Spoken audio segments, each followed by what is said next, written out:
You have a special interest in children. I was watching you for a bit today. I know you had problems getting, we'll talk about your problems getting here from your other site where you were. I guess you were in Lima or Quitos? No, I was in Quitos this morning trying to get here. What happened there? Before we go on, let's find out. Let's kind of take it in chronological order here.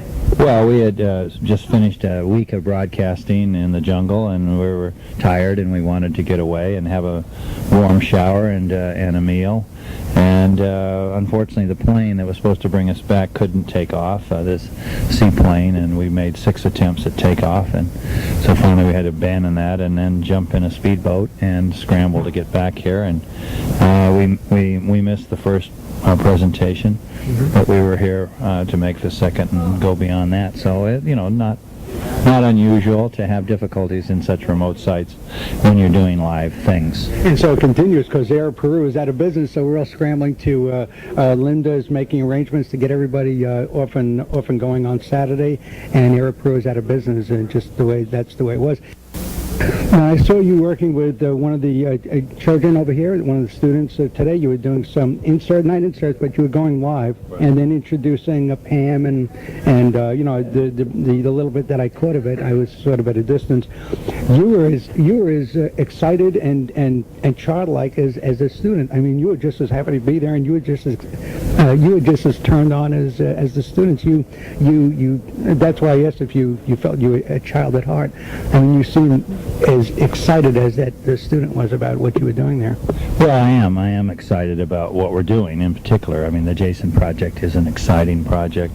The ability to touch so many young minds and souls is very gratifying. I mean, a lot of teachers would spend their entire life and they may only touch a few hundred, a few thousand students, but here to touch hundreds of thousands and now millions of students is just a unique opportunity, and I don't want to blow it. I want to do it right, and I think tuning into them, not talking down to them, but talking to them as equals is what it's all about. And when a kid feels that they're not being talked down to, they are more responsive, and I think we've been very successful with it. How do you feel being on the other side? I'm sorry, I hope I didn't cut you off. How do you feel being on the other side of things now? You were being watched and studied, and now you're studying and you're passing your knowledge on.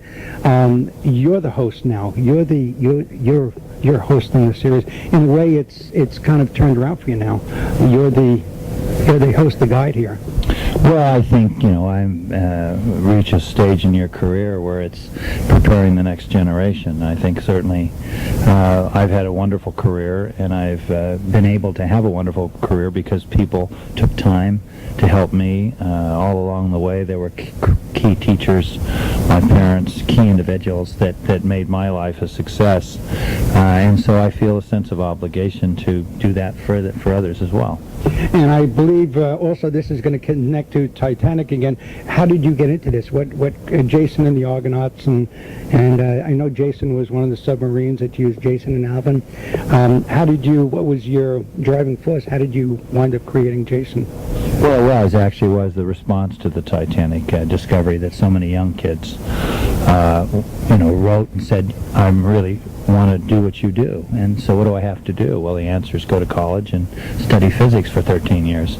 And so I think we saw in their interest in the Titanic an opportunity to interest them in science and technology. And so that's why Jason came into being, and that's proven to be extremely successful. Well, I know you've got Florida coming up next year, the Keys, Key Largo, and you'll be in Houston at NASA. What's in the future? What are your plans for the future? Look about 5 years down the road.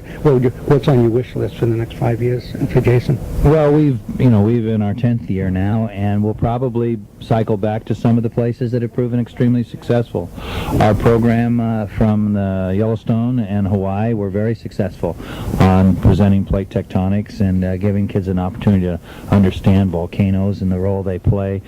Certainly we go underwater on a regular basis. And certainly coming back to the rainforest, this is our second trip now, so we've been coming back here about every 5 years. So fundamentally, we'll go to interesting places that excite young people and give us an opportunity to cover a lot of different fields of science. So pretty much what we've been doing, but obviously the technology will make it better. Has this been a perfect Jason for you, this one? I mean, does it get better all the time, or are there always the glitches? How's this one going? We were up in the canopies today. We walked the canopies. How is this stacking up? I mean, are you completely happy with this? Did this go well for you so far? Oh yeah, we've had a great expedition. This has been extremely challenging, which is what it's supposed to be. We've brought the best out of everybody. You come into an adverse environment that's pretty hostile, as a jungle is, and then try to do what we try to do is very challenging, and I'm very proud to see how everyone has risen to it, the students, the teachers, the technicians, everybody, and I'd say it's been a great Jason, although we're only halfway through, and so I'll hold my opinion for another few days. What was the first Jason? Jason was in the Mediterranean, finding ancient ships of antiquity and excavating them live, which was even then was a very challenging. That was 10 years ago, and we didn't have the internet. We didn't have a lot of the technology we have today. I know that I read a piece on you about how the kids wanted to go on your expedition. That's impossible. To take all the kids that contacted you about going on an expedition, because the internet makes it a little bit easier. But basically, when I was in touch with Woods Hole, you were with Woods Hole during the Titanic years, I contacted them and they said, no, you were at Mystic. You had moved on to Mystic. And I wanted to go on an expedition, so I was just like one of the kids. I wanted to go on an expedition, so I contacted TRICOM, and Marie Gallagher is a wonderful person, and she sent me up here. I heard a rumor in the dining room or the mess hall. You recently got your PhD.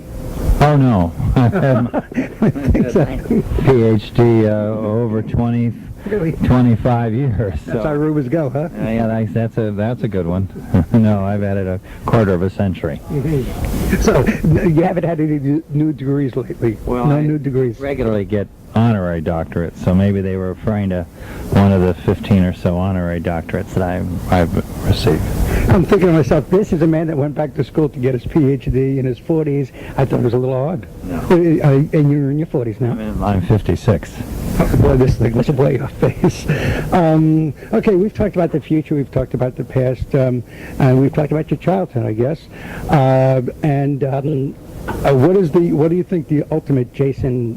Will you be passing this on, or eventually? I think, yeah. My ultimate goal is that a young lady take over my job. I think it's very important that the young women know that this game they can play, as well as minorities. What's really gratifying about the Jason Project is that of the 700,000 students in the program, the majority of them are young women.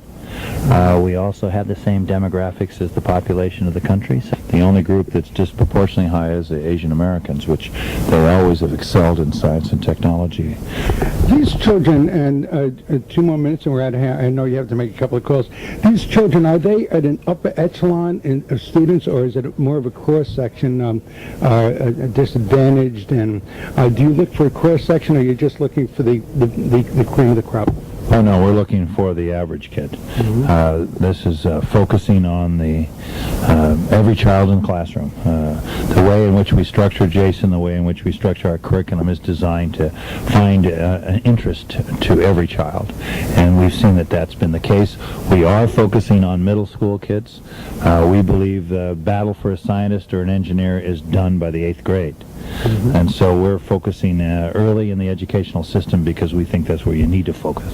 Well, this is really students teaching students. These are kids relating to their peers, and the only thing that can come out of that is as they relate to their peers and they pass it on to their children will pass it on. So the 20 children that you have here, or the 40 children that you have here, may translate into 140 children, 10 years from now, because they'll pass on this positive information and give more of a respect for the environment. So you really, in a way, eventually this may help the environment greatly, to have respect for the environment. So this goes beyond right now the students that you have here, Yeah, because they are they'll have friends. There are ambassadors, and obviously we have 700,000 other kids in the program, which we are affecting. And so, no, this reaches a very large audience. Right. Okay, we're just going to close by saying, is there a way for people to contact you? Who do they contact? How do they go about getting information on Jason Project? Well, obviously is to go through our website, www.jasonproject.org, or to contact the foundation directly in Waltham, Massachusetts. But they can, the optimum way is through the website. When's retirement for you? Is that ever going to happen? Will that happen, or you just got to go down to the scene shifts? Oh, I've already retired several times. I just will continue to go into different phases. I don't think retiring is something I would want to do. Right. Pick your most, final question, pick your most important discovery, the one that pleases you the most challenging, the one that you want to be known for, the one that... Oh, I would. But besides Jason, I know Jason Project is the one that's closest to your heart, but pre-Jason Project, the one that you'd really like to be remembered for of all of them. Well, I think I want to be remembered for the discovery I haven't made yet. I think the best is in front of me, not behind me. Thank you, sir. Pleasure.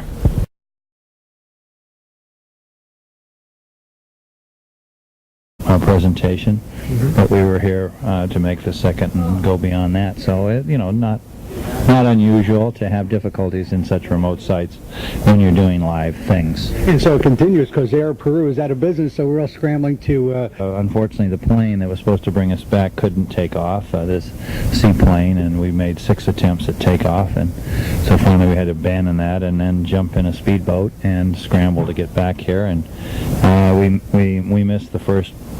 You have a special interest in children. I was watching you for a bit today. I know you had problems getting, we'll talk about your problems getting here from your other site where you were. I guess you were in Lima or Quitos? No, I was in Quitos this morning trying to get here. What happened there? Before we go on, let's find out. Let's kind of take it in chronological order here. Well, we had just finished a week of broadcasting in the jungle, and we were tired, and we wanted to get away and have a warm shower and a meal.